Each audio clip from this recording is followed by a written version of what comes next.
நிறைய தோல்விகள் சந்திச்ச ராசியில் முதன்மையான ராசி எதுன்னு தெரியுமா? இந்த விருச்சகமும் கும்பம் தான். எந்த விஷயம் எடுத்தாலும் எங்களுக்கு வெற்றி அடையாது. நிறைய தடுமாற்றங்கள் சந்திப்பாங்க. ஏன் சமீப காலத்தில் கணவன் மனைவி இருக்கிற அந்த இணைப்புங்கிறது இவங்களுடைய படுக்கை தனித்தனியாக இருக்கும்.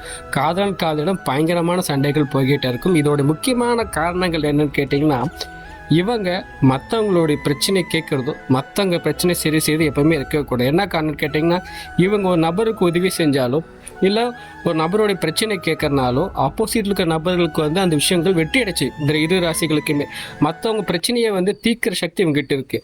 இவங்க மற்றவங்க பிரச்சனை தீர்க்க போகும்போது அவங்களுடைய கர்மா இவங்களை எஃபெக்ட் பண்ணுறதுக்கு நிறைய வாய்ப்புகள் இருக்குது. ஓகேங்களா?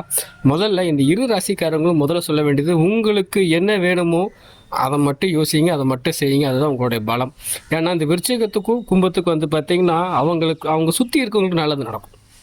அவங்க மனைவி குழந்தைகள் எல்லாத்துக்கும் நடக்கும். இவங்களுக்கு சந்தோஷமாக நடக்கும் கேட்டால் கண்டிப்பாக கிடையாது. இவங்க செய்ய வேண்டிய முக்கியமான விஷயங்கள் என்னன்னு கேட்டிங்கன்னா, உங்களுக்கு நேரம் கிடைக்க போகும்போது உங்கள் வீட்டு அருகில் சண்டிகேஸ்வரன் இருப்பார். எல்லா கோயிலும் போய் கேட்டிங்கன்னா சொல்லுவாங்க. ஓகேங்களா?